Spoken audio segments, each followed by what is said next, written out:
दोस्तों नमस्कार। Colonel Ajay, CEO Ajay astro money group, first global astro finance digital channel से आपसे मुखातिब होता हूं। आज है 29 सितंबर 2024 रविवार।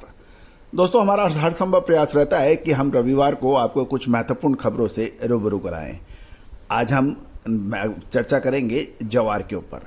दोस्तों देश का पहला चैनल है जो ग्रेन्स में, चाहे वो गेहूँ हो, मक्का हो, बाजरा हो, चावल हो, गवार सीड हो, जो हो, इन सभी पर आपको लगातार अपडेट और विश्लेषण देने का प्रयास करता है, अग्रिम विश्लेषण आप तक पहुंचाता है। और दोस्तों हमारे चैनल को आपने बहुत प्यार और सम्मान दिया है और देश का पहला नंबर 1 चैनल बनाने में आपने हमारी मदद की है। 1,87,000 रजिस्टर्ड यूजर, 8,700 शो, 1,37,00,000 से अधिक व्यू इस बात की सूचना दे रहे हैं कि आपने कितना प्यार और सम्मान हमारे चैनल को दिया है। चैनल को सब्सक्राइब, लाइक और करना ना भूलें। जानिए रिपोर्ट विस्तार से। दोस्तों खबर निकल के आ रही है कि खरीफ सीजन में ज्वार की बिजाई पिछले साल के मुकाबले इस साल काफ़ी बड़ी है। इस साल देखा जाए तो पिछले साल 14,29,000 हेक्टेयर के मुकाबले इस साल बढ़कर 16,13,000 हेक्टेयर में हुई है, जिसमें महाराष्ट्र की बात करें तो बुआई पिछले साल 1,11,766 हेक्टेयर के मुकाबले 1,05,472 हेक्टेयर हुई है। कर्नाटक में 36,000 हेक्टेयर के मुकाबले 61,000 और तेलंगाना में 21,798 एकड़ के मुकाबले 41,782 एकड़ में ज्वार की बिजाई के समाचार हैं। जहाँ तक ज्वार की फसल की बात करें तो सभी राज्यों से ज्वार की फसल की रिपोर्ट अच्छी है और नए माल की आवक अब मंडियों में धीरे धीरे चालू होने के समाचार भी मिल रहे हैं। कर्नाटक के कुष्टी कोतूर लाइन में प्रतिदिन 8 से 10,000 बोरी, बल्लारी में 600 ज्वार की बोरी आने के समाचार हैं और भाव लगभग 2100 रुपये से 2300 रुपये के बीच में चल रहे हैं। तेलंगाना के अंदर बात करें तो महबूब नगर में लगभग 3,000 बोरी की आवक के समाचार हैं और भाव 2,250 से 4,000 के बीच में है। गुजरात के राजकोट में लगभग 3,000 बोरी की आवक पर बढ़िया सफ़ेद माल 4,000 से 4,100 रुपये, मीडियम 3,800 से 3,950 रुपये, बादामी कलर 2,350 से 2,500 रुपये और लाल किस्म के भाव 2,550 रुपये के ऊपर व्यापार होने के समाचार मिल रहे हैं।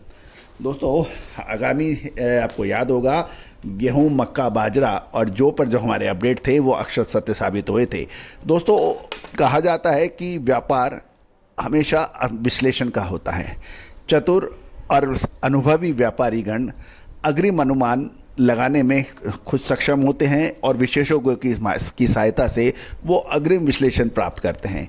आगामी क्या होने की संभावना है उसी हिसाब से अपना स्टॉक बनाते और निकालते हैं। और दोस्तों भारतीय अनुसंधान पद्धति यानी जिसे फाइनेंशियल एस्ट्रोलॉजी भी कहते हैं आधुनिक भाषा में, और फंडामेंटल एनालिसिस के संयुक्त प्रयासों से जो अपडेट निकलता है, विश्लेषण निकलता है, आगामी विश्लेषण निकलता है, वो अद्भुत चमत्कारिक रिजल्ट देता है।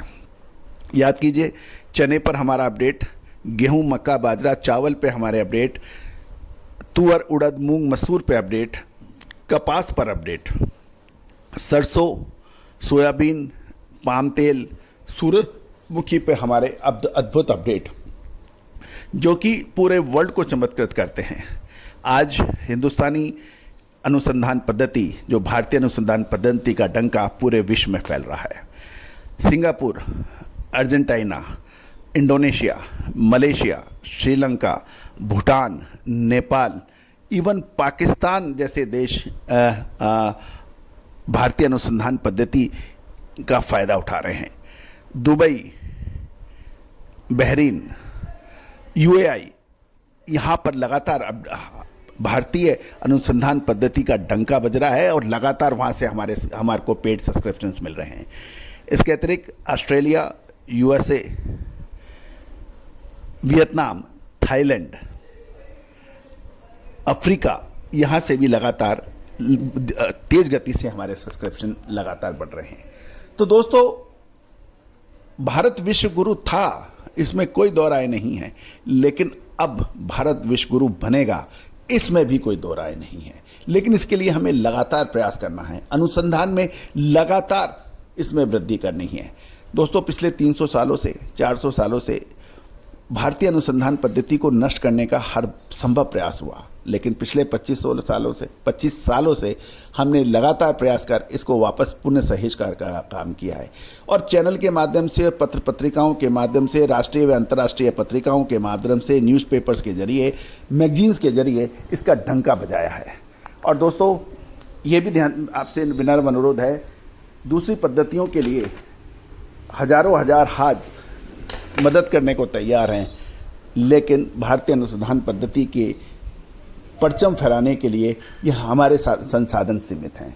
लेकिन सीमित संसाधनों में जो अद्भुत चमत्कारिक रिजल्ट, अग्रिम विश्लेषण, घटना अनुमान, चाहे वो मानसून हो, चाहे फसल की पोजीशन हो या भावों के उतार चढ़ाव हो, इसका जो सटीक अनुमान हमने आपको दिया है, इसका डंका अब सब जगह बज रहा है। फंडामेंटल एनालिसिस अकेला काफ़ी नहीं है। जीतने के लिए खाली उत्साह काफ़ी नहीं है, जीतने के लिए आपको प्रयास भी करने पड़ेंगे। किस्मत काफ़ी नहीं है, कर्म भी करने पड़ेंगे। कर्म और किस्मत जब दोनों साथ बनती है तो निश्चित रूप से आप कर्म योगी का योग बनाते हैं और ऐसे व्यक्तियों को रोक पाना लगभग असंभव होता है। तो दोस्तों, हमारा चैनल जिस गति से बढ़ रहा है और बढ़ चुका है, और आज देश के शीर्ष चैनल जो हैं, सैटेलाइट चैनल्स हैं, वो भी कंटेंट के मामले में, विश्लेषण के मामले में भी लोगों का कहना है कि हमारे चैनल के सामने नहीं रुकते हैं। आज ही सब्सक्राइब कीजिए यदि सब्सक्राइब नहीं किया है तो। All the very best, good luck, happy trading.